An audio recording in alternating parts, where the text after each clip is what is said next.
हाँ भाई बच्चों, क्या हालचाल आप लोगों के और कैसे हो सभी लोग। उम्मीद करते हैं सभी बच्चे बहुत अच्छे होंगे और बहुत अच्छे से अपनी तैयारी कर रहे होंगे, है ना। वेल, आप सभी का IIT JEE मैथ्स अकेडमी में स्वागत है और आज की इस वीडियो में हम डिस्कस करेंगे अपने डे 46 का task, that is DPP number 46। Means अगर आप ये वाली डीपीपी सॉल्व कर रहे हैं, आप सिक्वेंशियली हर एक डीपीपी को आप सॉल्व करते जा रहे हो, इट मीन कि यू हैव सॉल्व 450 प्रॉब्लम्स। ठीक है। अभी हम हाफ जर्नी अपनी कंप्लीट करने वाले हैं कुछ ही टाइम में। आता 50 है ना, 50 मतलब 500 प्रॉब्लम्स को हम सॉल्व कर लेंगे। 500 क्वालिटी प्रॉब्लम्स। अब आपका टास्क ये बनता है कि सभी प्रॉब्लम्स को बार बार आप रिवाइज करते जाओ। ठीक है, इस बात को मैं आप हर वीडियो में बोलता रहूंगा, मतलब रिवीजन बहुत जरूरी है। ठीक है, एक टाइम पे क्या होता है कि पहले में रिवीजन की रिक्वायरमेंट नहीं होती, बट जैसे जैसे हम आगे बढ़ते जाते हैं ना, तो हमें रिवीजन की बहुत जरूरत पड़ती है बच्चों। चलो ठीक है, ये सारी बातें मैं आपको समझा चुका हूँ। ना तो डिस्कस करते हैं आज की इस वीडियो में। सिंगल करेक्ट प्रॉब्लम देखेंगे, दो सिंगल करेक्ट प्रॉब्लम्स है। मल्टीपल करेक्ट में हमारे पास तीन मल्टीपल करेक्ट प्रॉब्लम्स है, एक पैराग्राफ है और न्यूमेरिकल टाइप ऑफ प्रॉब्लम से रखिए। टोटल 10 प्रॉब्लम्स है ना। लास्ट में उनका आंसर की दे रखा है। ना तो स्टार्ट करते हैं फर्स्ट प्रॉब्लम से। क्वेश्चन नंबर 1 में क्या दे रखा है, the minimum value of this expression आपसे पूछा हुआ है for all permissible value, real value of x, है ना। अब देखो एक बात आप समझिए, एक्स की परमिसिबल वैल्यू की बात करें तो एक्स पावर 3/2 याद रखा है, तो एक्स कैसा होगा, पॉजिटिव ही होगा। इक्वल टू जीरो हो नहीं सकता क्योंकि यहाँ डिफाइन नहीं होगा ना। ओके, मुझे निकालना क्या है, इसका मिनिमम वैल्यू फाइंड आउट करना है। अच्छा, इसका अगर मिनिमम निकालना है कैसे सॉल्व करेंगे, बहुत ही आसान सी बात है, एफ एक्स है। ठीक है ना, तो एक काम समझो, देखो इस बात को समझिए, इसको मैं रूट एक्स का होल क्यूब लिख सकता हूँ। इसको मैं क्या लिख सकता हूँ, 1 अपॉन ऑफ रूट एक्स का होल क्यूब, है ना। इस तरह से लिखा मैंने इसको, 1 अपॉन ऑफ रूट एक्स का होल क्यूब। ठीक है, माइनस ऑफ 4 टाइम्स ऑफ, इसको वाले पार्ट को अगर मैं क्या लिख सकता हूँ, एक्स प्लस 1 अपॉन एक्स, है ना। जिससे कुछ लिखा हुआ था इसको मैंने लिख दिया root x plus 1 upon of root x का होल स्क्वायर, और माइनस ऑफ 2 हमने यहाँ लिखा। तो यही लिखा हुआ सिस्टमेटिकली ना। ठीक बात है। अब देखो, आप बात को अगर आगे समझे, a q plus b q का अगर मैं फॉर्मूला लगाऊं, कितना आ जाएगा, ए प्लस बी का होल क्यूब। ये वाला फॉर्मूला हमने यूज किया है, ए प्लस बी का whole cube minus of 3 a into b. Root x और 1 अपॉन रूट एक्स तो कैंसिल हो जाएगा, और यहाँ कितना आ जाएगा, ए प्लस बी आ जाएगा, तो ये आ गया। ठीक है, माइनस ऑफ 4 टाइम्स ऑफ, ये कितना आ गया, root x plus 1 upon of root x का होल स्क्वायर, और माइनस ऑफ 2 यहाँ तक आ गया। ठीक बात है। ओके, अब देखो बात को आगे समझिए ना।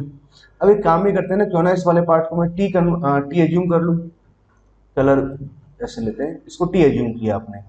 तो फाइनली अगर आप देखा जाए तो एफ एक्स इक्वल टू लिखा क्या है, दैट इज टी क्यूब।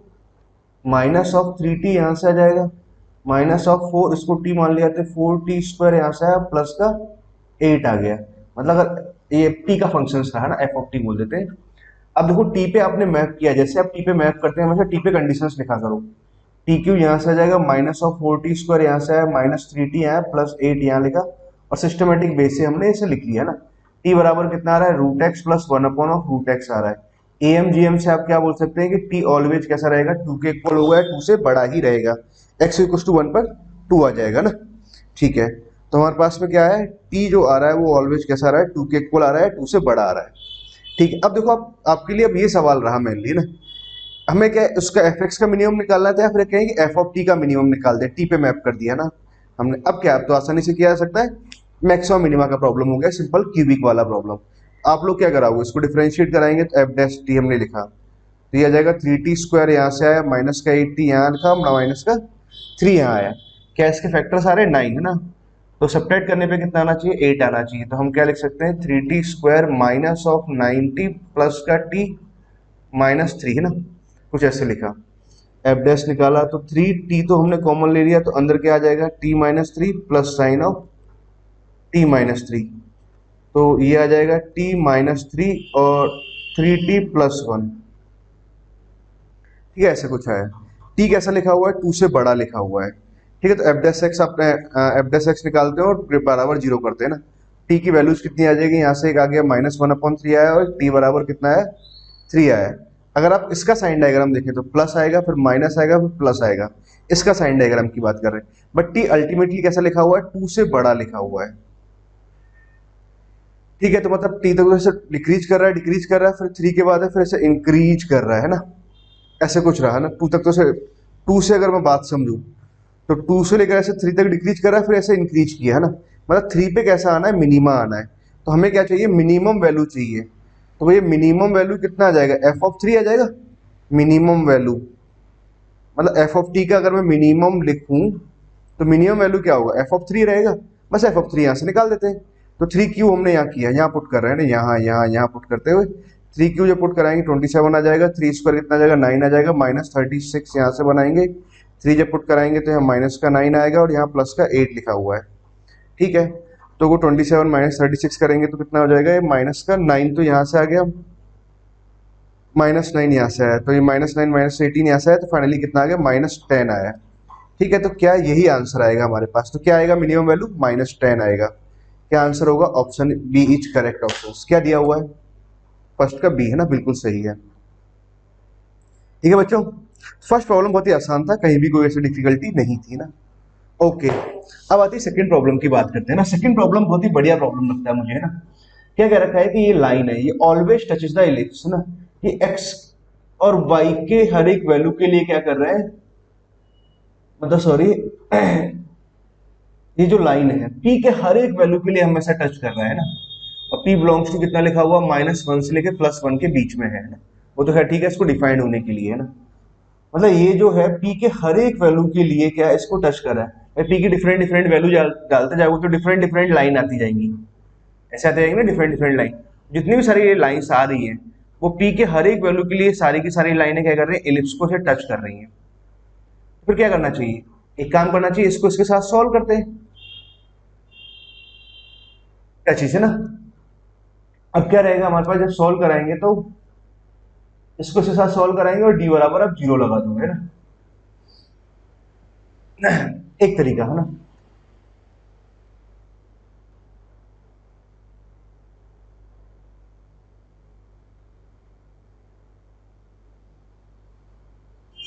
या फिर एक और तरीका अपना क्या बोल सकते हैं, क्यों ना इसको पैटर्न y बराबर mx प्लस उस वाले फॉर्म में कन्वर्ट कर देंगे। या फिर एक और तरीका है ना, तो कई सारे तरीके हो सकते हैं। आपने इसके साथ सॉल्व करो और सॉल्व करने के बाद में डी बराबर 0 लगा दो, फर्स्ट मेथड पहला। दूसरा मेथड क्या हो सकता है, सेकंड मेथड क्या हो सकता है, ठीक है, एसेंसिटी निकालना है तो वहां से ए और बी में कंडीशन आ जाएगा ना। सेकंड हमारे पास में क्या हो सकता है कि इसको y बराबर mx plus under root of A square m square minus of B square है ना, प्लस बी स्क्वायर आएगा ना।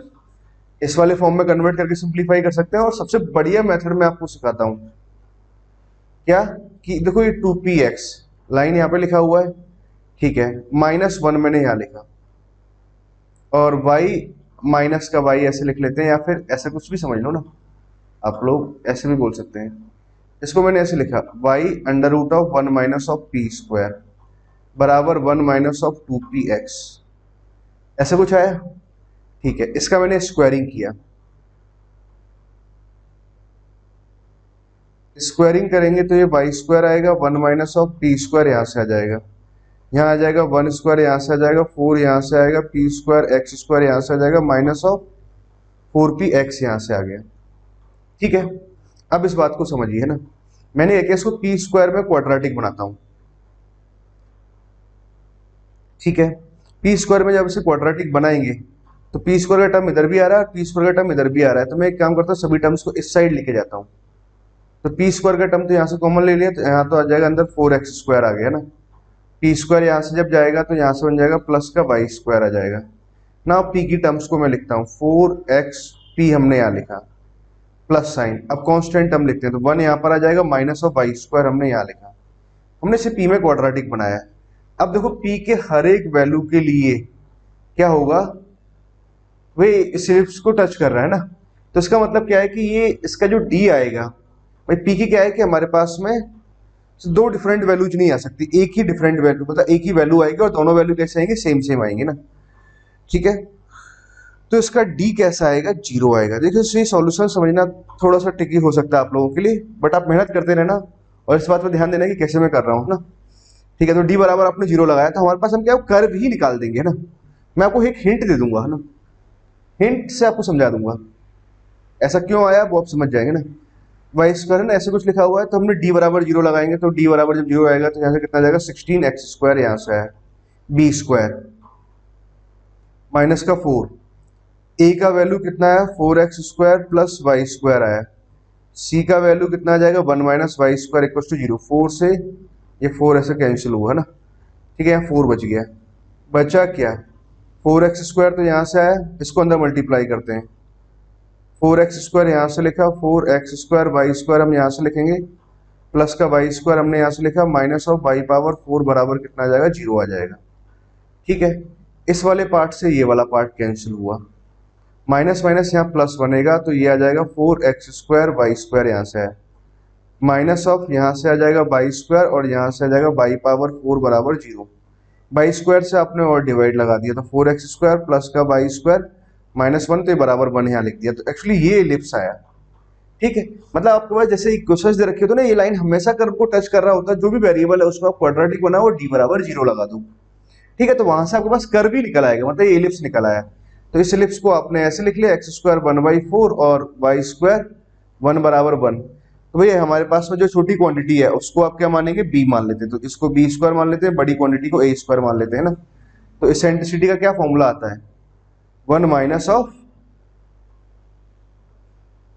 b²/a² आप ऐसे लिखते हैं, छोटी क्वांटिटी अपॉन बड़ी क्वांटिटी, तो 1/4 अपॉन में 4 हमने यहाँ से लिखा है, तो कितना आ जाएगा √3/2 आ जाएगा। ये आया है ना, ये फाइनल आंसर है, इसका इसेंट्रिसिटी कितना आएगा √3/2 आएगा। क्या आंसर दिया है √3/2 है ना, सही है ना, डी है ना, सेकंड का क्या आएगा, डी ऑप्शन आएगा ना, बिल्कुल सही है ना। ठीक, अब देखो बच्चों क्या है, कुछ बहुत सारे बच्चे दुविधा में होंगे, सर ऐसे मैंने क्यों कर दिया ना। अब आपको मैं एक हिंट देता हूँ, जैसे आप यहाँ समझो कि y बराबर mx + ay है, ये क्या लिखा हुआ है, इक्वेशन ऑफ टेंजेंट है इस पैराबोला के लिए y² = 4ax। m के हर एक वैल्यू के लिए इस पर टेंजेंट होगा, बस m बराबर 0 नहीं होना चाहिए ना। ठीक है, तो अब आप इसे देखो, एक काम कर सकते हो, m में क्वाड्रेटिक बनाओ, एक जादू सा आपको बता रहे हैं, एक्चुअली जादू नहीं, मैथ्स है ना। m² x और माइनस ऑफ m बाई और प्लस ऑफ a बराबर हमने 0 यहाँ लिखा। ठीक है, m में क्वाड्रेटिक है तो यहाँ से d बराबर 0 लगाओ, तो देखो d बराबर 0 लगाओगे तो आपसे क्या होगा, कर्व ही आपको मिल जाएगा। तो d हमने निकाला कितना, y² आया है ना, b² -4, a का वैल्यू कितना आ रहा है x आ रहा है, c का वैल्यू कितना आ रहा है a आ रहा है, बराबर 0 आया, तो यहाँ से एक्चुअली क्या निकल के आ गया, y² = 4ax। वाह, तो क्या बात आपको मालूम चलेगा, कोई भी लाइन है अगर कर्व को अगर हमेशा कोई भी गिवन वेरिएबल के लिए हमेशा टच कर रहा होता है, तो उस गिवन वेरिएबल में क्वाड्रेटिक बनाओ और d बराबर 0 लगाओ, बस खत्म बात, तो आपको कर्व ही मिल जाएगा, है ना। ओके बच्चों, है ना, आई होप अब आप प्रॉब्लम को कर सकते हैं अच्छे ढंग से ना। सेकंड प्रॉब्लम क्लियर है आप लोगों को। नाउ अब मूव करते हैं हम नेक्स्ट मल्टीपल करेक्ट प्रॉब्लम की तरफ, है ना। अच्छा, ये प्रॉब्लम भी बहुत ही बढ़िया और आसान प्रॉब्लम है, तो स्टूडेंट नेक्स्ट प्रॉब्लम देखते हैं ना। नेक्स्ट प्रॉब्लम क्या दे रखा है, बहुत ही आसान सा प्रॉब्लम है। K1 हमारे पास एक सीरीज दे रखा है, K2 ऐसे दे रखा है, यहाँ ध्यान रखना है 10110 है, 10111 है, 10112 है ना। फिर मुझे होता है फॉलोइंग इज आर ट्रू, है ना, तो ऐसे ऑप्शन दे रखे हैं, K1² - K2², K1³ - K2³ plus ऐसे कुछ आ रहा है ना एक टर्म, ठीक है ना, और साथ में ऐसे कुछ दे रखा है ना, कौन सा क्या सही रहेगा ना। अब देखो ध्यान से देखो, बहुत ही आसान प्रॉब्लम है, बिल्कुल भी ये डिफिकल्ट नहीं है। करना क्या चाहिए था मुझे इस वाली प्रॉब्लम में, एक बात का ये ध्यान रखना चाहिए था कि K1 यहाँ लिखा हुआ है ना। अच्छा देखो, ये माइनस माइनस की टर्म्स आ रही है ना, इसमें सभी टर्म्स प्लस आ रही है। मैंने क्या किया, एक काम करते हैं 1/2 जोड़ देते हैं, 1/2 सब्ट्रैक्ट करते हैं, तो 1/2 हमने जोड़ दिया, 1/3 तो 1/4 भी यहाँ जोड़ दिया, प्लस 1/5 1/6 ऐड कर दिया, और चलते गए तो 1/2018 ऐसे कुछ लिखा हुआ है, उतना ही हिस्सा हमने सब्ट्रैक्ट करते गए, तो ये क्या डबल हो जाएगा, तो डबल हो जाएगा तो -2 टाइम्स ऑफ 1/2 प्लस 1/4 प्लस 1/6, और ये कितना आ गया 2018 यहाँ आ गया। ठीक है, तो इस वाले पार्ट को अगर सिंप्लीफाई करें तो 1/1 प्लस 1/2 प्लस 1/3, और ये कितना जाएगा 1009 तक आ जाएगा ना। अब इतना ही हिस्सा देखो शुरू तक आएगा, तो वो तो कैंसिल हो जाएगा 1009, तो K1 बराबर कितना आ जाएगा हमारे पास 10110 प्लस 1011 प्लस 1012, और ऐसे करके जाएंगे तो कितना आ जाएगा 2018 तक आ जाएगा ना। ठीक है, ये यहाँ पर दे रखा था ना, तो K1 बराबर कितना आ रहा है, K2 आ रहा है, सबसे आसान प्रॉब्लम था ये ना। ठीक है, K1 बराबर K2 है, तो K1² - K2² का वैल्यू भी 0 आएगा, और ये भी ऐसे 0 आ जाएगा, तो थर्ड का क्या आंसर रहेगा, सी और डी ऑप्शन रहेगा ना। ठीक बच्चों ना, बहुत ही आसान सा प्रॉब्लम था ना, बस थोड़ा सा इस बात का आपको ध्यान रखना था। चलो बच्चों, इस प्रॉब्लम में कोई खास दिक्कत वाली बात नहीं थी, तो हमने 3 प्रॉब्लम सॉल्व की। इसमें एक ये प्रॉब्लम बढ़िया था अपना, एक ये प्रॉब्लम, ठीक है ना। अब मूव करते हैं हम नेक्स्ट प्रॉब्लम की तरफ, है ना। क्या दे रखा है? तो बच्चों अगला प्रॉब्लम समझते हैं। क्या दे रखा है? क्वेश्चन नंबर 4 दे रखा है ना। क्वेश्चन नंबर 4 में क्या गिवन है? Inside a big circle exactly 24 circles each of radius 2, है ना, can be drawn in such a way that each small circle touches the big circle and also touches both its adjacent small circles, ठीक है। Then the radius of big circle is. तो इस सवाल में थोड़ा सा एक गड़बड़ था कि आपको एक्चुअली डायग्राम नहीं दिया हुआ ना, डायग्राम देना चाहिए था सर्कल्स कैसे, है ना। मैं आपको बता देता हूँ प्लीज, है ना। इस बात को आप समझिए कि जैसे मान लो एक सर्कल है, तो एक सर्कल यहाँ पर है, एक सर्कल यहाँ पर है, एक सर्कल यहाँ है, इस तरह से करके क्या है 24 सर्कल्स है, ऐसे 24 सर्कल्स ऐसे फिल किए गए, ठीक है। अब आपसे पूछा गया है then the radius of big circle is. I think अब आप प्रॉब्लम को सॉल्व कर सकते हैं ना। ना अब आप समझिए बात को ना, ऐसे डायग्राम समझते हैं। मान लो कि एक सर्कल हमारे पास यहाँ कहीं है, एक सर्कल यहाँ कहीं है, एक सर्कल यहाँ कहीं है। अब देखो इनके सेंटर्स को देखिए आप, इसके सेंटर्स को ऐसे ज्वाइन किया, इसके सेंटर्स को ऐसे ज्वाइन किया। अच्छा देखो ध्यान से अगर समझे जाए, ऐसे सेंटर्स को अगर मैं वर्टेक्स की तरह ट्रीट करूं, तो क्या एक पॉलीगन बनेगा कि नहीं बनेगा? क्योंकि हर एक का लेंथ कितना आना, 2r 2r 2r। मान लो स्मॉल सर्कल का रेडियस स्मॉल r मान लेता हूँ, बड़े सर्कल का रेडियस कैपिटल R मान लेते हैं, ठीक है। और इसको बड़ा करके समझते हैं ना, ये भी कुछ ज्यादा ही बड़ा है क्या, ठीक है, ऐसे समझिए ना। ये वर्टेक्स की तरह ट्रीट हुए ना, तो ऐसे गया, फिर ये ऐसे जाएगा ना, एक पॉलीगन बनाएंगे ना। तो हमने एक सेंटर यहाँ कहीं है, तो कुछ ऐसे मान लेते हैं, ये 2r लेंथ बनेगा हर के, एक पॉलीगन बनाएंगे ना। मान लेते हैं कि इसका इसका रेडियस है स्मॉल r, छोटे वाले का रेडियस स्मॉल r है, और बड़े वाले का रेडियस में कैपिटल R मान लेता हूँ, ठीक है। तो ये साइड, ये एंगल कितना आ जाएगा, 2π/n आ जाएगा। एक बात ये भी समझ में आई। अच्छा यहाँ से परपेंडिकुलर डालेंगे तो ये एंगल कितना आ जाएगा, π/n आएगा, और यहाँ से पास करेगा ना। चलो एक बात भी ये भी क्लियर हो गई ना। ये रेडियस स्मॉल r है, कैपिटल R है, टोटल स्मॉल r गया तो ये आ जाएगा capital R minus small r। इससे छोटा प्रॉब्लम था, आसान प्रॉब्लम थी ना। चलो ठीक है, तो अब देखो इस वाले में देखा जाए तो साइन के मतलब परपेंडिकुलर पता है और हाइपोटेनस पता है, इस एंगल के सामने वाला क्या लगाना चाहिए, साइन लगाना चाहिए। साइन π/n बराबर कितना है, परपेंडिकुलर अपॉन हाइपोटेनस। ये आ जाएगा हमारे पास। नाउ कैपिटल R निकाला है ना, R माइनस स्मॉल r बराबर कितना आ जाएगा, R कोसेक ऑफ π/n यहाँ से आ गया। कैपिटल R बराबर कितना आ जाएगा, 1 प्लस कोसेक ऑफ π/n आ जाएगा। स्मॉल r का वैल्यू कितना दिया है, 2 गिवन है ना, और n का वैल्यू कितना आ जाएगा, 24 आ जाएगा। नंबर ऑफ साइड्स कितनी बन जाएंगे, वो 24 साइड्स से बनेगी ना। तो कितना आ जाएगा हमारे पास, तो r का वैल्यू तो आ गया, क्या आ गया, r का वैल्यू 2, और यहाँ से आ जाएगा 1 plus cosec of π/n, n का वैल्यू कितना आ जाएगा, 24, ठीक है। ये अपना आंसर आया है ना।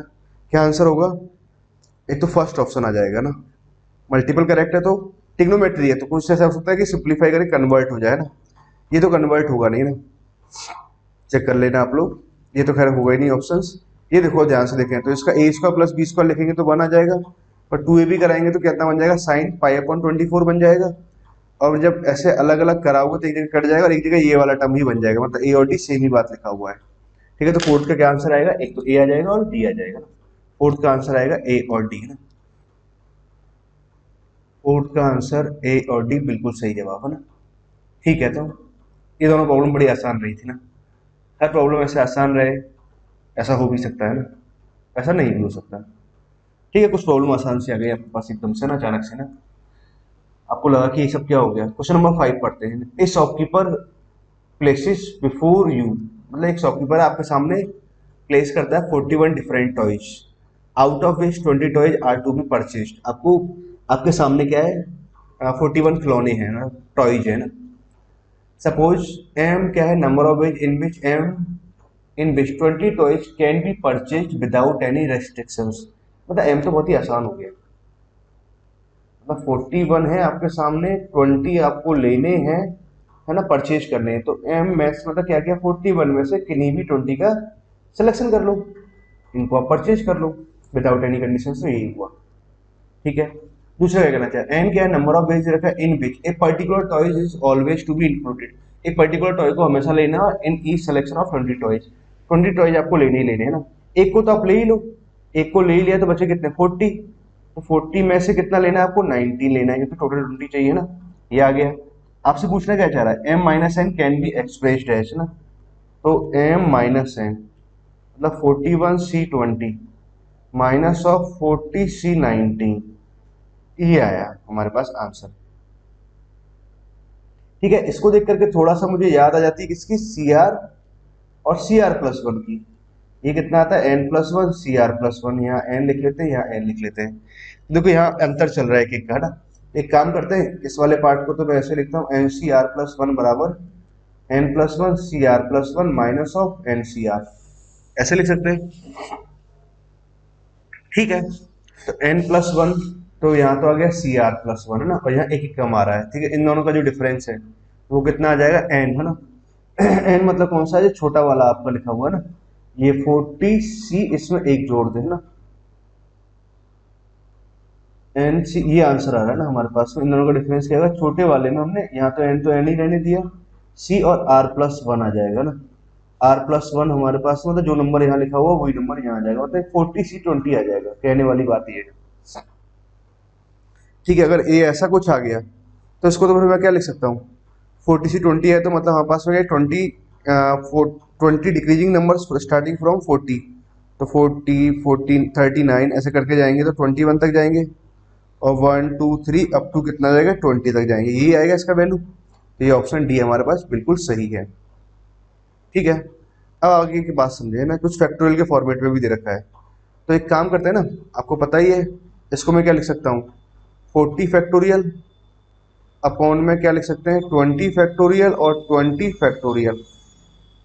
अच्छा, अब देखो एक और बात आप समझो, कुछ लोग जानते होंगे 2n फैक्टोरियल अपॉन में n फैक्टोरियल ऐसे लिखा हुआ है, ऊपर और नीचे इसका आधा लिखा हुआ है, तो इसको मैं क्या लिख सकता हूँ 135 ऐसे लिख सकते हैं 2n minus one, in to में कितना जाएगा 2 पावर ऑफ n जो नीचे लिखा हुआ है ना, ऐसे लिख सकते हैं। तो हमने क्या किया, इस वाले हिस्से को ऐसे लिखा, ये कैसे लिखा है ये आपने सीखा होगा, बेसिक प्रॉब्लम होता है ना।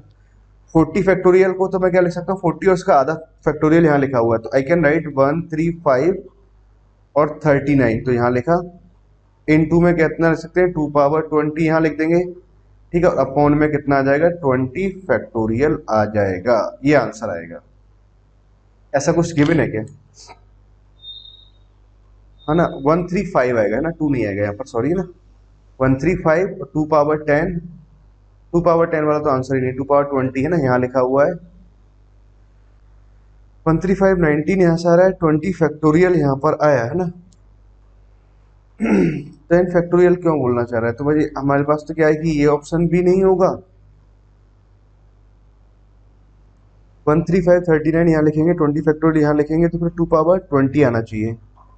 भाई ए भी नहीं है और बी भी नहीं है, आई थिंक शायद आंसर्स गलत है ना, मतलब कुछ अगर दे रखे हैं तो फिफ्थ का आंसर क्या रहेगा ना, चेक करते हैं, हमारा तो डी आ रहा है सिर्फ है ना, फिफ्थ का आंसर डी है, और उसने सी भी बोला हुआ है, तो सी ऐसे मैनेज हो रहा है क्या, कमाल की बात है। ए और बी तो नहीं आ रहे थे ना बिल्कुल भी ना, मुझे लगा शायद क्वेश्चन में कहीं ऑप्शंस गलती हो गई क्या मेरे से, कई बार टाइपिस्ट गड़बड़ कर भी देता है और कई बार हम भी गड़बड़ कर देते हैं, ऐसी कोई बात नहीं है। चलो समझते हैं इस बात को। 4r प्लस 2 20 माइनस आर लिखा हुआ है, तो इस वाले पॉइंट को समझा जाए ना, इस वाले अगर पॉइंट को ही समझा जाए तो भैया इसको तो क्या, पाई का मतलब तो प्रोडक्ट लिखा हुआ है, 4r, आर का वैल्यू 0 लिखा, तो यहाँ तो पहले कितना आ जाएगा 2 आ जाएगा, आर का वैल्यू 0 के बाद में फिर 1 पुट कराएंगे तो कितना आएगा 6 आएगा।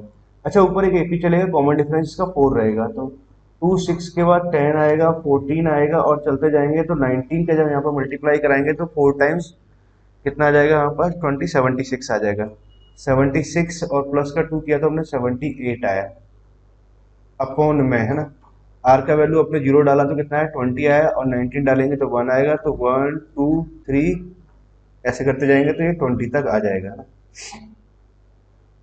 Oh my God, oh my God, है ना, ये तो देखो आप यही समझो ना, ये 2r प्लस वन ऐसे लिख सकता हूँ, उसको 2 कॉमन ले लेते हैं, 2 आया, तो 2 2 2 सब में जब मल्टीप्लाई होगा तो 2 जब यहाँ से कॉमन ले लोगे आप अंदर से, तो 2 पावर 1 आपने कॉमन ले, 2 2 20 टाइम्स मल्टीप्लाई कराएंगे तो 2 पावर 20 तो यही बना, अब 2r+1 में r का वैल्यू जब 0 डालेंगे तो एक तो 1 बनाएगा, एक 3 बनाएगा, एक 5 बनाएगा, एक 7 बनाएगा। मतलब ये तो यही नंबर लिखा हुआ है रीएडजस्ट करके ना, ऐसे कुछ लिखा हुआ है ना, जो मैं अपन बात कर रहे थे वही नंबर है। 39 यहाँ तक आ गया, गजब।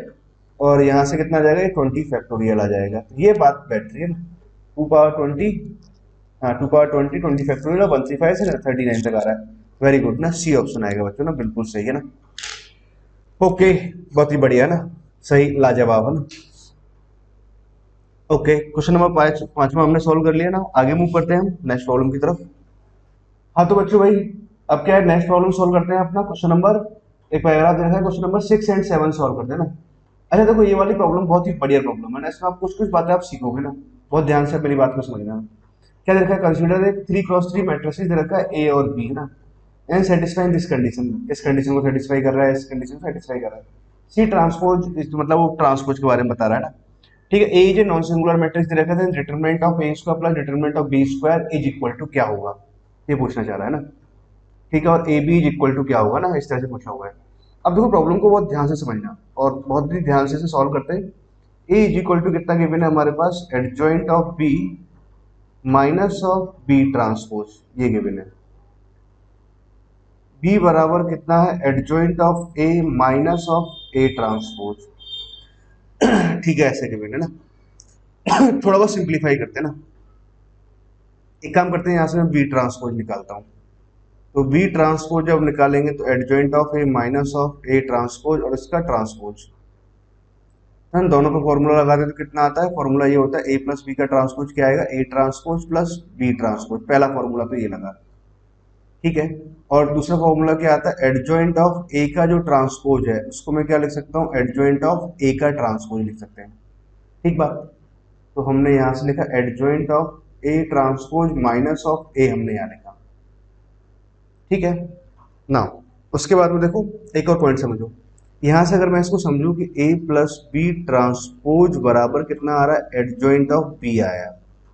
ठीक है, यहां से अगर समझे a plus b transpose is equal to कितना आ जाएगा, एडजॉइंट ऑफ a ट्रांसपोज आया। ठीक है, अब देखो ध्यान से, ये दोनों बराबर लिखे हुए हैं तो इट मीन कि यहां से आप एक बात क्या बोल सकते हैं कि एडजॉइंट ऑफ a ट्रांसपोज बराबर कितना है, एडजॉइंट ऑफ b आया। अब देखो बात यहां से शुरू होती है, तो दो मैट्रिक्स का एडजॉइंट बराबर आ रहा है। ठीक है, तो अगर दो मैट्रिक्स का एडजॉइंट अगर बराबर आ रहा है तो कंडीशंस क्या रहेगी ना, बड़े ध्यान से मेरी बात को समझना। इसको देखो मैं यहाँ एक्सप्लेन करता हूँ कि पहली बात तो देखो समझो कि adjoint of a is equal to matrix a का एडजॉइंट और मैट्रिक्स बी का एडजॉइंट बराबर है। तो दैट इम्प्लाइज, ये क्या इम्प्लाइज करेगा कि या तो matrix a is equal to b रहा होगा, ठीक है, और एक कब रहेगा, जब n इवन होगा। ठीक है, अगर मान लो n अगर ऑड है, या फिर क्या इम्प्लाइज कर सकता है कि a is equal to B आ सकता है, या फिर a is equal to minus B आएगा। कंसेप्ट ये समझिए, और ये कब आएगा, जब n ऑड है, n मतलब ऑर्डर। ठीक है, कैसे हम इस बात को बोल सकते हैं ना, इस बात का प्रूफ भी समझ लीजिए। ठीक है, तो adjoint of a is equal to कितना आ रहा है, एडजॉइंट ऑफ बी आ रहा है। तो मैं चलो थोड़ी देर के लिए मान लेता हूँ कि ए और बी में क्या आ रहा है, कुछ स्केलर का डिफरेंस आ रहा होगा, इतना ही, ऐसे कुछ चेंज होगा ना।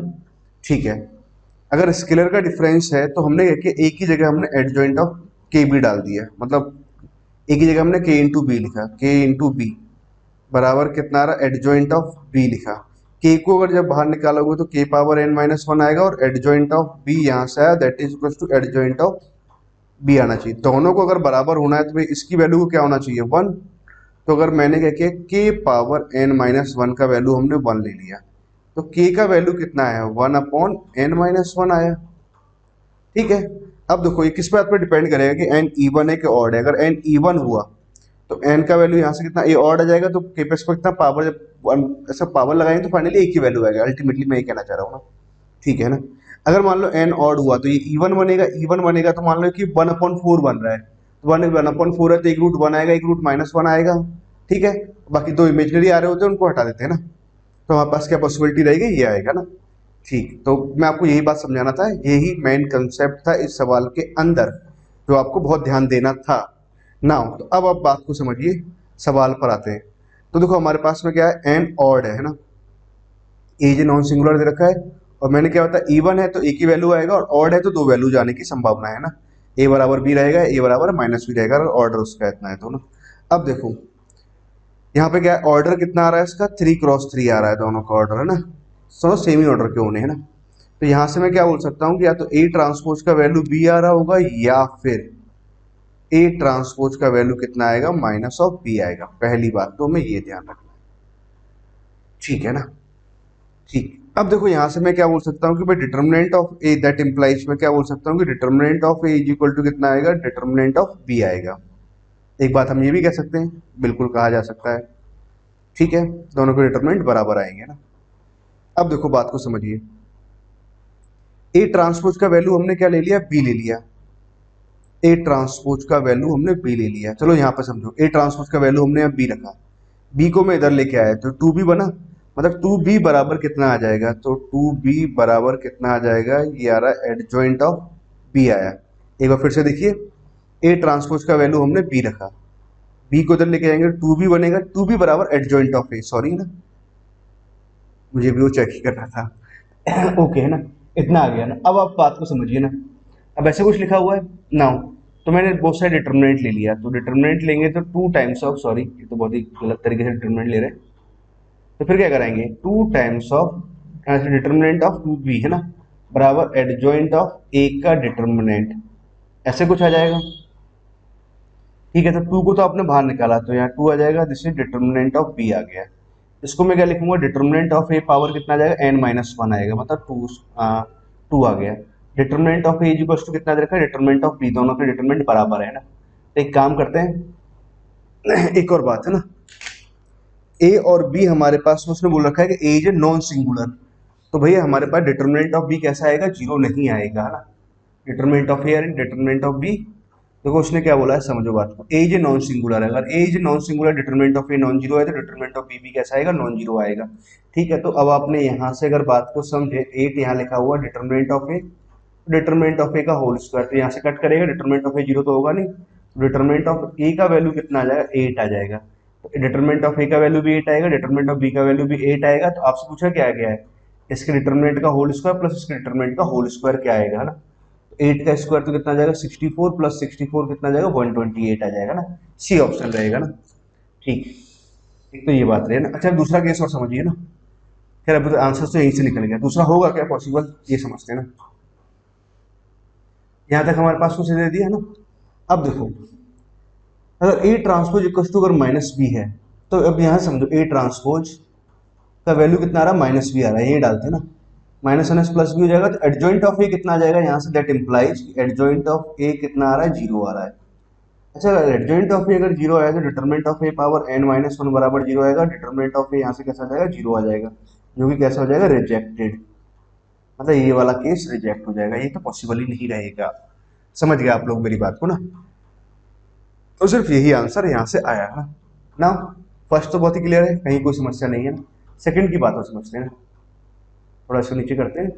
अब सेकंड में क्या पूछा, a into b is equal to if a is a non singular, है ना। ठीक है, तो हमारे पास क्या कंडीशन आया था, 2b बराबर कितना है, एडजॉइंट ऑफ a आया है ना। तो 2b इज इक्वल टू कितना आया, एडजॉइंट ऑफ a आया। हम क्वेश्चन नंबर 7 सॉल्व कर रहे हैं ना। आपको क्या निकालना, a इंटू बी निकालना है, तो इसको मैं क्या करता हूँ, प्री मल्टीप्लाई कर देते हैं, a इंटू बी, तो a into adjoint of a, ऐसे लिख सकते हैं। इसको मैं determinant of A into identity matrix लिखता हूँ, डिटरमिनेंट ऑफ ए कितना आ रहा है, 8 आ रहा है, इंटू आई हमने यहाँ से लिख दिया, 2 से अगर डिवाइड लगा दिया तो a इंटू बी कितना आ जाएगा, 4 इंटू आई आ जाएगा। ये हमारे पास आंसर होगा, क्या आएगा, डी ऑप्शन आएगा। सिक्स का आंसर कितना आ जाएगा, सी एंड डी आएगा। सिक्स का आंसर कितना आ रहा है, सी एंड डी। ठीक है, सिक्स का आंसर चेक करते हैं एक बार, 6 एंड 7 है ना, सी एंड डी है ना। ठीक बच्चों ना, क्लियर है यहाँ तक, ओके बहुत ही बढ़िया ना।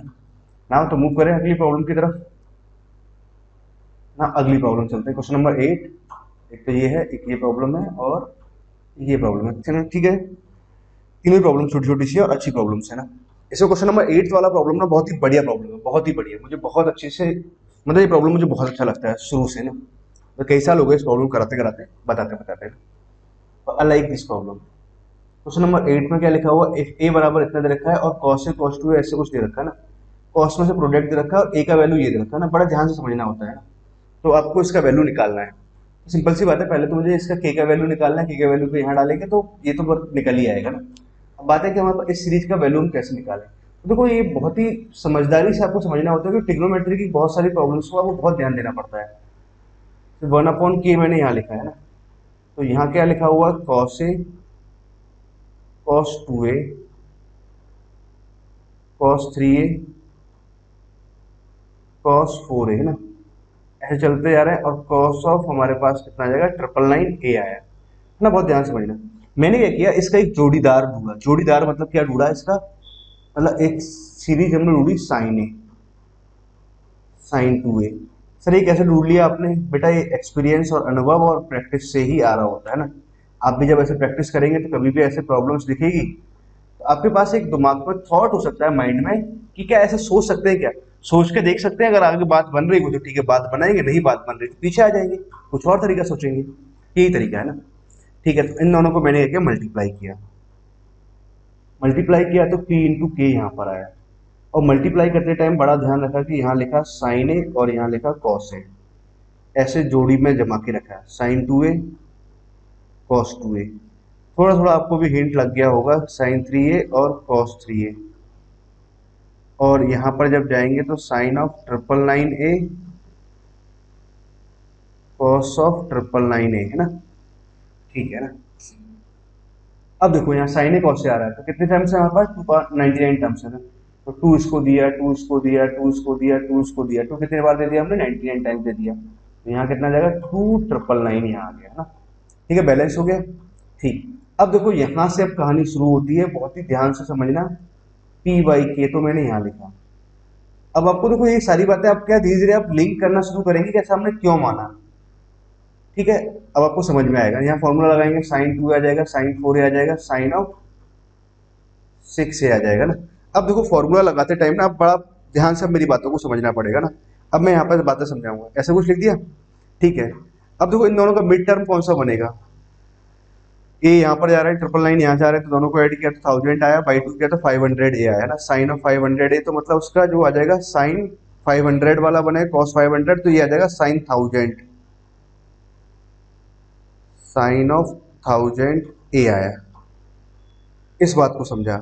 इससे अगला वाला टर्म कितना आ रहा होगा, साइन ऑफ 1002 ए आ रहा होगा, ऐसे आ रहा होगा। लास्ट वाली टर्म की अगर मैं बात करूं तो साइन ऑफ ये कितना आ जाएगा, 2018, सॉरी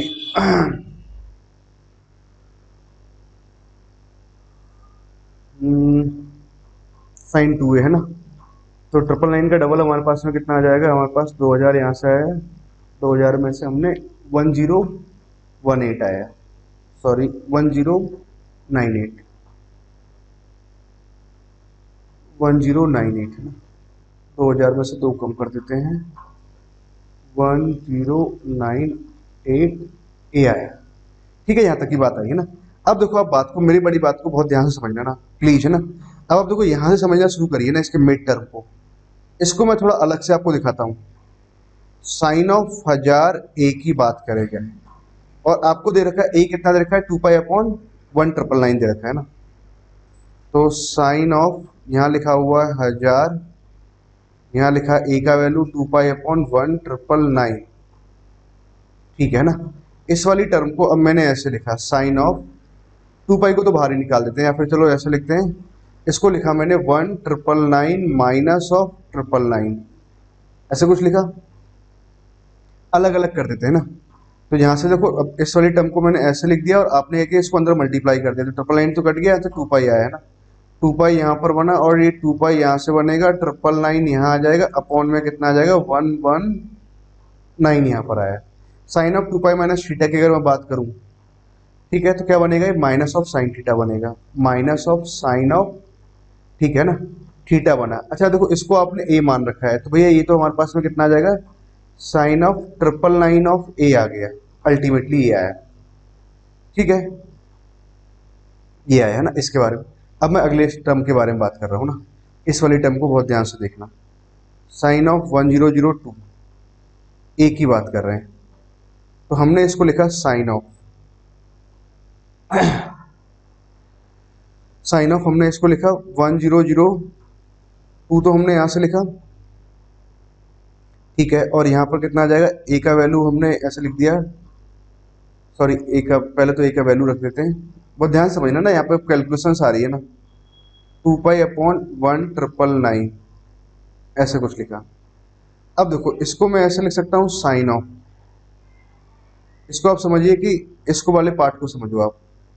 अगर इसको मैं लिखूं तो क्या लिखूंगा, 1,999 में से सब्ट्रैक्ट कर रहे हैं अपने, ये आना चाहिए है ना। तो हमारे पास में कितना आ जाएगा, 1001 आएगा कि नहीं आएगा।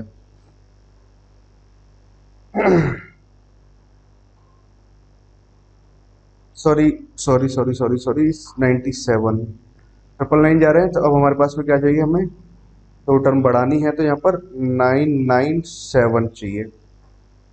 तो देखो अब यहाँ से समझो ना, तो 999 जब सब्ट्रैक्ट कराएंगे तो हाँ ये इतना ही आ जाएगा ना, 9 से सब्ट्रैक्ट किया तो 2 यहाँ से आया, बाकी ठीक है ना, ये आ गया। ऐसे कुछ है। अब इसको अलग अलग किया, अंदर गए तो ये वाला टर्म तो इससे कैंसिल होगा, तो यहाँ तो बचेगा 2π- का टर्म यहाँ से आया, अपॉन में 1,999 यहाँ से आया, और ये आ गया 997 आया। ठीक है, sine of 2π-θ again minus of sine theta लिखेंगे। साइन थीटा में इसको वैल्यू को हमने ए ले लिया, तो ये आ जाएगा साइन ऑफ 997 ए आ जाएगा। ठीक है, यहां तक की बात आई है ना। अब देखो मेरी बात को आप समझे मेरे प्यारे बच्चों बहुत ही ध्यान से ना, क्योंकि बातों को समझना बहुत ध्यान से जरूरी है। ये क्या चल रहा है हमारे पास, 999 चल रहा है, फिर यहाँ से एक टर्म कम हो गया तो दो टर्म्स कम हो गए ना, 997 आ गया ना। अब ऐसे आप चलते गए और लास्ट वाली टर्म पे आप पहुंचे ना। लास्ट वाली टर्म आपने कौन सी लिखी है, 1098 लिखा हुआ है ना।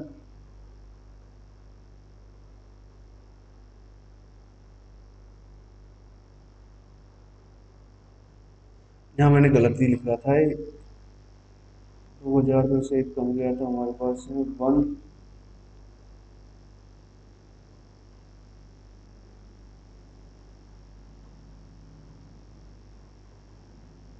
सॉरी है ना, 198 आएगा ना, तभी मैं कह रहा हूँ कि हो क्या रहा था, यहाँ टर्म 198 आएगा ना। 2000 में से मुझे दो कम करना था, तो यही गड़बड़ कर रहे थे ना, 198 है ना यहाँ पर आएगा। तभी कहूँ कि ये हो क्या रहा है, ये क्या लिखा हुआ है ना, साइन ऑफ। चलो यहाँ तक आपने लिखा। अब देखो इस वाले नंबर को अगर मुझे लिखना है तो मैं इसे क्या लिखूंगा, 1999 माइनस ऑफ क्या लिखेंगे, 1 लिख सकते हैं। ठीक है, तो ऐसा कुछ लिखा आपने, ए का वैल्यू 2π/7 हमने लिख लिया ना। अब देखो जब यहाँ से मल्टीप्लाई कराएंगे तो 2π माइनस ऑफ 2π अपॉन में कितना है, 1999 यहाँ से आ जाए, ए का वैल्यू भी डाल दिया। ठीक है, कुछ ऐसे आया ना। अच्छा फाइनली यही आ गया ना, साइन ऑफ ये आ जाएगा माइनस ऑफ साइन ए आया। अब अल्टीमेटली इसकी वैल्यू माइनस ऑफ साइन ए आएगी ना। अब देखो आप बात को समझे ना, बहुत ध्यान से मेरी बात को समझना कि ऐसे कुछ वैल्यू जा रही है ना। देखो अब आज समझिए ना, लास्ट में कितना आया, माइनस साइन ए आया।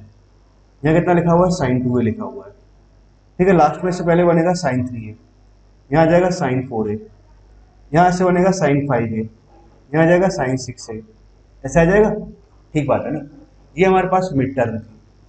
मिड टर्म है, इसके पहले हमारे पास में कितनी टर्म्स आ रही है और उसके पहले बाद में कितनी टर्म्स आ रही है, इवन इवन टर्म्स आ रही है। कैसे आ रही थी वो बहुत ही आसान से आप देख सकते थे ना। तो कैसे हमारे पास में, अच्छा देखो टर्म हमारे पास यहाँ से थी ना, तो मान लो एक टर्म ये आया, फर्स्ट है, ये सेकंड टर्म है, ये थर्ड टर्म है, और ये अपना 1999 वाली टर्म है ना। तो हमने ये मिड टर्म पकड़ी थी, इधर हमारे पास इवन टर्म्स बची और इधर भी हमारे पास इवन टर्म्स बची, तो माइनस माइनस का मल्टीप्लाई करके कितना आ जाएगा, प्लस आ जाएगा। अब देखो बच्चों क्या कहने वाले हैं ना, सारी बातों को अब आप मेरी सारी बात समझ गए। अब देखो मैं कुछ क्या राज की बात बोलने वाला हूँ कि 2π999 तो हमने यहाँ से लिखा हुआ है, p/k यहाँ लिखा हुआ है। तो आपको एक बात समझना है, यहाँ साइन ए तो यहाँ साइन 2 है, फिर यहाँ साइन 3 है तो साइन 4 है, ऐसे कुछ बनता चला जाएगा, साइन ए साइन 2 है ना, साइन 999 तक अपने चले जाएंगे ना। यहाँ 99 यहाँ इतना आ जाएगा, इतना आ जाएगा, 97 आ जाएगा, और ये हमारे पास 999 आ जाएगा, यहाँ 998 आ जाएगा ना। तो ये कुछ ऐसे बन गया, मतलब अगेन ये फिर से क्या बन गया, p ही बन गया। अगेन अगर ये p बन गया तो p से p कैंसिल हो जाएगा, तो फाइनली हमारे पास k इज इक्वल टू कितना आ जाएगा, 2π999 आएगा। ये आंसर आया, ये तो इसका आंसर आया। अब हमें क्या चाहिए, k का वैल्यू हम डाल दें, 2π999 डालेंगे तो 999 तो कैंसिल हो जाएगा, यहाँ log 2 बेस 2 कितना आ जाएगा, 1 आ जाएगा। फाइनली इसका answer k is equal to कितना आएगा, 1 आएगा। ये इसका आंसर रहेगा क्वेश्चन नंबर 8 का। 8 का आंसर कितना आना है, 1 आना है, सही होगा ना, 8 का आंसर 1 है ना, बिल्कुल सही जवाब। ना हो तो बच्चों मूव करें आगे की तरफ और समझते हैं अगला प्रॉब्लम। अगला प्रॉब्लम क्या दे रखा है, क्वेश्चन नंबर 9 ना, और ध्यान से समझना इस बात को भी।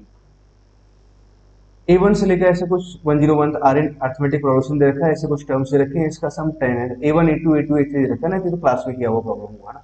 A2 और ऐसा कुछ दे रखा है, सम इतना है 50, तो find the value of this ना, ये पूछना चाह रहा है हमसे, ठीक है। नाउ तो समझते हैं बात को, तो देखो कैसे सॉल्व करेंगे ना। पहले तो हमारे पास इस वाली टर्म से समझते हैं कि क्या गिवन है। एक सीरीज गिवन है कि 1/A1 A2 1/A2 A3 1/A3 A4 ऐसे ही दे रखा है, और 1/A4000 और A4001, ठीक है। इस सीरीज का सम कितना है, 10 है, ठीक है। A1 A2 दे रखा है, तो एक काम करते हैं ना, क्यों ना मैं इस कॉमन डिफरेंस डी से ऊपर नीचे मल्टीप्लाई और डिवाइड कर दूं। आप लोग मेरी बात समझ गए, आप लोग ना ध्यान से।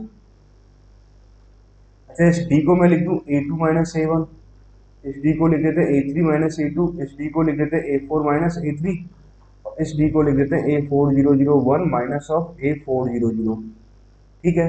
तो 1/D तो हमने यही रहने दिया, अलग अलग करते हैं। A2 अलग हो जाएगा तो 1/A1 माइनस 1/A2 आ जाएगा, प्लस साइन, यहाँ से A3 कैंसिल कराएंगे तो 1/A2 ऐसे लिखता हूँ, वर्टिकली लिखते हैं ना, तो यहाँ से आ जाएगा 1/A2 minus 1/A3 and so on चलते जाएंगे, तो लास्ट वाले टर्म में 401 अलग होगा, तो 1/A400 माइनस ऑफ A4001 ऐसा होता है। बराबर कितना दे रखा है, 10 दे रखा है इस चीज का सम।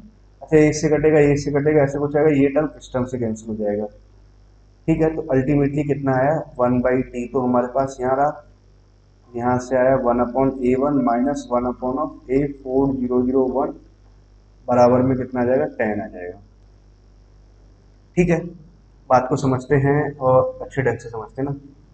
ऊपर की अगर बात समझे, एलसीएम ले लिया तो A0 और यहाँ पर A1 आ जाएगा, ठीक है। यहाँ आ जाएगा A1, यहाँ आ जाएगा A4001 और यहाँ आ जाएगा 10 टाइम्स ऑफ D आ जाएगा, ठीक है। और हमसे पूछा हुआ इसके मैग्नीट्यूड का वैल्यू नहीं पूछा जा रहा, A1 और A4000 का वैल्यू कितना आ रहा होगा,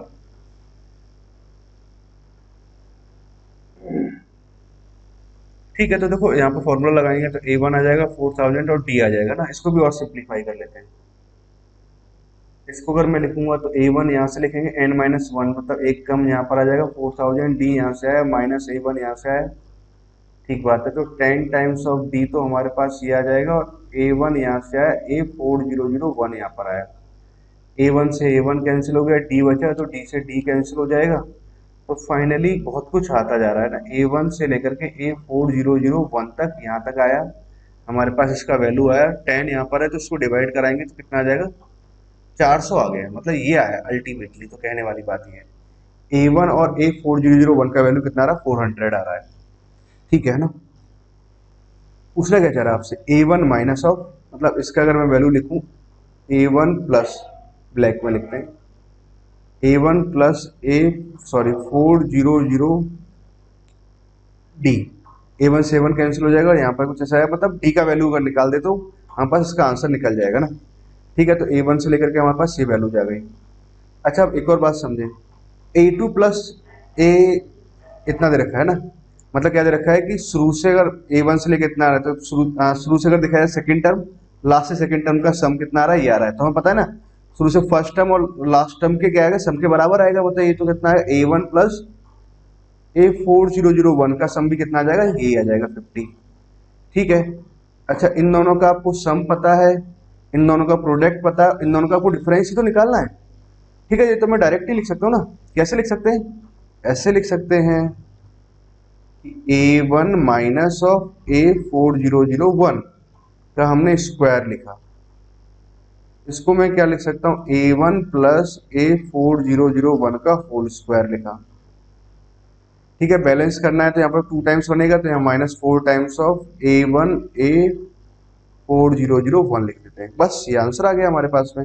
इसका वैल्यू कितना आ रहा है, 50 आ रहा है, 50 का स्क्वायर कितना आ जाएगा, 2500 आ जाएगा, -4 टाइम्स ऑफ A1 का वैल्यू इन दोनों का पुट कितना है 400 आ रहा है, तो सॉल्व करने पे कितना आ जाएगा 60 आया।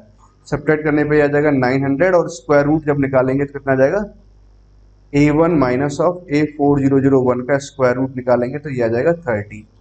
ये आंसर रहेगा बच्चों, समझ गए बात को? क्या आंसर आएगा 30 आएगा।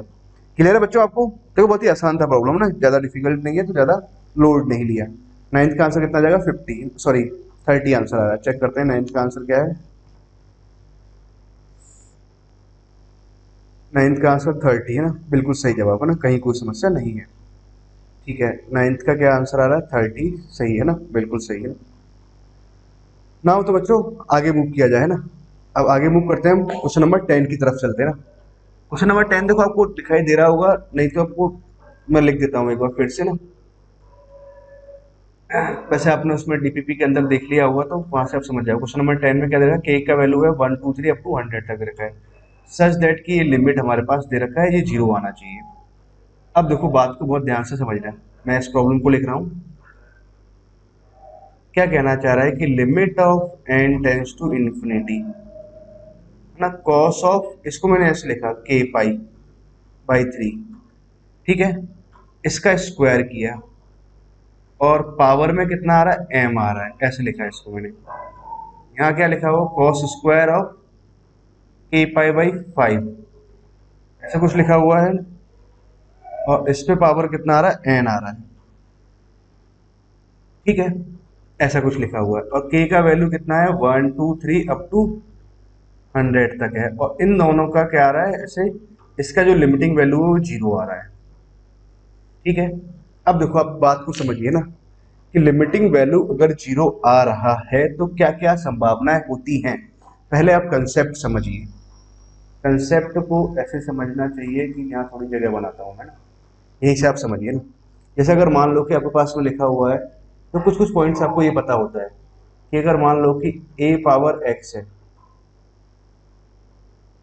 और लिमिट कैसा x टेंस टू इन्फिनिटी है, तो सारी बातें किस पे डिपेंड करेंगी, a पे डिपेंड करती हैं। a का वैल्यू अगर 0 से छोटा है, मतलब 0 और 1 के बीच में है, 0 और 1 के बीच में वैसे पावर इन्फिनिटी लगाएंगे तो फाइनली कहाँ जाएगा, 0 को जाएगा। a का वैल्यू अगर 1 है तो 1 पे की पावर इन्फिनिटी लगाएंगे कितना आएगा, 1 आएगा। और जब a अगर इन्फिनिटी को अप्रोच कर रहा हुआ तो इन्फिनिटी को अप्रोच करेगा फिर, है ना, मतलब सॉरी a अगर 1 से बड़ा है तो ऐसे कुछ रहेगा।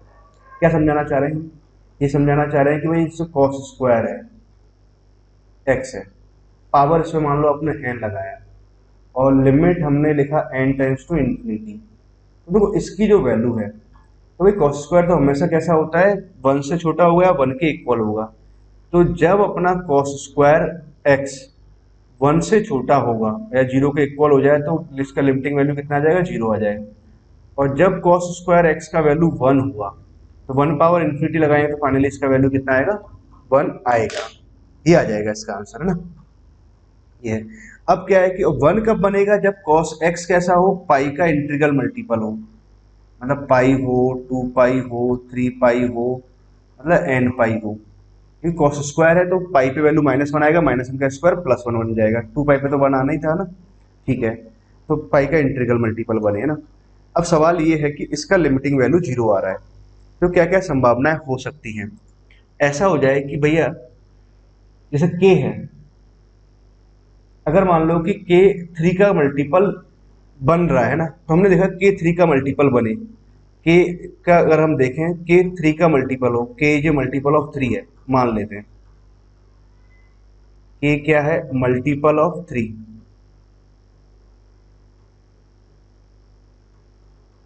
मल्टीपल ऑफ 3 आया k, सपोज करो कि अगर मल्टीपल ऑफ 3 है तो एग्जैक्टली इसका वैल्यू कितना बनेगा, 1 1 1 1 1 बनेगा, बनेगा ना। तो जब एग्जैक्टली मल्टीपल ऑफ 3 बनेगा तो इसका वैल्यू एग्जैक्टली 1 बना। तो एग्जैक्टली जब 1 बनेगा उस केस में क्या होगा, जैसे मान लो आपने वैल्यू ले ली, एक 3 ले लिया, एक 6 ले लिया, एक 9 ले लिया, एक 12 ले लिया और एक 15 ले लिया, ठीक है। तो 3 के मल्टीपल्स में क्या आ रहा है हमारे पास, 5 का मल्टीपल्स भी आएगा, तो टोटल हमारे पास 3 के मल्टीपल्स कितने आएंगे, 33 आएंगे। जिनमें से क्या होगा, मैं ऐसे उल्टा केस निकालता हूँ ना, समझो बात को, कि इसका इंटीग्रल वैल्यू 0 आया तो क्या क्या पॉसिबिलिटी हो सकती है कि ये 1 बन जाए और ये भी 1 बन जाए साइमल्टेनियसली, मतलब के 5 3 का मल्टीपल भी बने और के 5 का मल्टीपल भी बने, मतलब के का क्या है 15 का मल्टीपल बने। तो 15 का मल्टीपल बने, 15 का अगर मल्टीपल बनेगा तो इन दैट केस क्या होगा, इसकी वैल्यू भी 1 आएगी, इसकी वैल्यू भी 1 आएगी। तो के की हमारे पास कौन कौन सी वैल्यू आ सकती है, एक 15 आ सकता है, 30 आ सकता है, 45 आ सकता है और अप टू 90 तक जाएंगे ना, 6 वैल्यू जाएंगी के की, ये 6 वैल्यू जाएगी एक तो हमारे पास में। नंबर ऑफ वैल्यूज ऑफ के पूछा है सेटिस्फाइंग दिस इक्वेशन है ना, the number of value of k निकालो satisfying the given equations are m है ना। तो number of values of k m दे रखा है ना, ठीक है। तो एम कितना होगा है ना,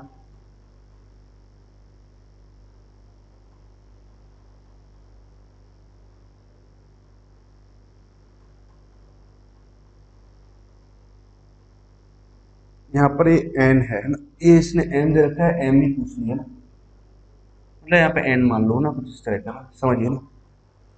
ओके, अब देखो एक केस समझिए ना, टोटल अब मैं एक काम ऐसा करता हूँ, कहाँ कहाँ इसका जीरो नहीं आएगा ना, हम एक काम करते हैं ना। तो देखो क्या है कि अगर ये 1 से छोटा रहा तो ये भी जीरो बनेगा, 1 से छोटा रहा तो ये भी जीरो बनेगा ना, ये हर जगह जीरो जीरो बनना है। बस क्या है कि जहां पर एक जगह 1 बन जाए, ये 1 बन जाए या फिर ये 1 बन जाए, तो उन सारे केसेस को हटाना है। टोटल तो हमारे पास के की कितनी वैल्यू आ रही है, 100 वैल्यू जा रही है। इसमें से अब मैं माइनस करता हूँ, ठीक है। वो सारी वैल्यूज माइनस करी जहां पर ये 1 बन रहा है, एग्जैक्टली ये 1 बने। तो एग्जैक्टली के 3 का मल्टीपल होना चाहिए, तो 3 का मल्टीपल अगर देखेंगे तो 100 तक जाएंगे, तो 33 तक, 99 गया, 33 आया। तो 33 आया, उसमें से हमने क्या किया, इन 6 नंबर्स को हटा दिया जहाँ 15 के मल्टीपल्स आ रहे थे, क्योंकि यहाँ पर ये 1 बन रहा है, ये 1 बन रहा है, ठीक बात। अब मैंने कहा कि ये 1 बना, तो इन दैट केस क्या है कि ये 0 बनेगा, तो ये कोई दिक्कत नहीं, 1 आ जाएगा लिमिटिंग वैल्यू। मतलब हर जगह इसकी लिमिटिंग वैल्यू 0 आ रही है, बस कुछ जगह इसकी वैल्यू 1 आएगी और कुछ जगह इसकी वैल्यू 1 आएगी, तो ये 0 होगा तो -1 लिमिट आ रहा होगा। अब क्या है कि 5 का मल्टीपल बने, तो 5 का मल्टीपल कितना बनेगा, 1 से लेकर 100 के बीच में 20 जगह 5 का मल्टीपल बनेगा और 6 जगह ये दोनों ही 1 1 बन जाएंगे, तो वह 0 आ जाएगा, तो वो वाले केस हटा दिए ना। तो ये सारे केस हमारे पास आए, तो ये आंसर आया फाइनली। बस समझ में आई आपको। तो 100 तो यहाँ से रहा हमारे पास, ये देखें तो कितना लिखा हुआ है, ओके माइनस, देखो यहाँ पे कितना -12 यहाँ से आया, तो प्लस का 8 यहाँ से बना ना, प्लस का 8 यहाँ से बना, 33 8 और ऐड कराएंगे तो 41 यहाँ से बनेगा, 41 जब जाएगा तो 60 गया, 1 गया तो 59 बना, 59 वैल्यू जाएंगी। तो वैल्यू ऑफ एम इज कितना जाएगा, मतलब यहाँ पे एन होना चाहिए, तो वो एम यहाँ एन डाल देते हैं कुछ इस तरह का। उस सवाल में confusion, value of number of values of के कितनी आ रही है, आप तो ये बताइए ना, कितना जाएगा, 59 आएगा, ये आंसर है बस हमारे पास, ठीक है। तो 10th का आंसर कितना आना चाहिए, 59। 10th का आंसर क्या है आ रहा है, 10th का आंसर इज 59 है ना, बिल्कुल सही जवाब, ठीक है बच्चों। तो बहुत ही बढ़िया बच्चों, तो आज का यही बाइंड अप करते हैं ना, और साथ में डीपीपी का एक बार क्विक रिवीजन कर लेते हैं ना। देखो प्रॉब्लम्स को समझा जाए तो ये प्रॉब्लम बहुत ही आसान प्रॉब्लम था, मतलब सॉल्वेबल प्रॉब्लम है, ये भी सॉल्वेबल था, ये बढ़िया प्रॉब्लम है ना। और ये भी अच्छी प्रॉब्लम है, 9th और 10th भी, तो सॉल्वेबल बोल तो दिया है, बट कई बार क्या है सॉल्वेबल नहीं होता, ठीक है। ये पैराग्राफ बहुत ही बढ़िया पैराग्राफ है ना, ये आसान प्रॉब्लम है, ये भी आसान था, ये बढ़िया था, ये भी आसान प्रॉब्लम है ना, ये एक अच्छा कंसेप्चुअल प्रॉब्लम है, ये भी कंसेप्चुअल है ना, ठीक बच्चों ना। तो इस डीपीपी के अंदर भी हमने बहुत सारी बातें सीख ली है ना, और हमने कुछ प्रॉब्लम्स को अच्छे से प्रैक्टिस में ले लिया। ओके बच्चों, बाय बाय।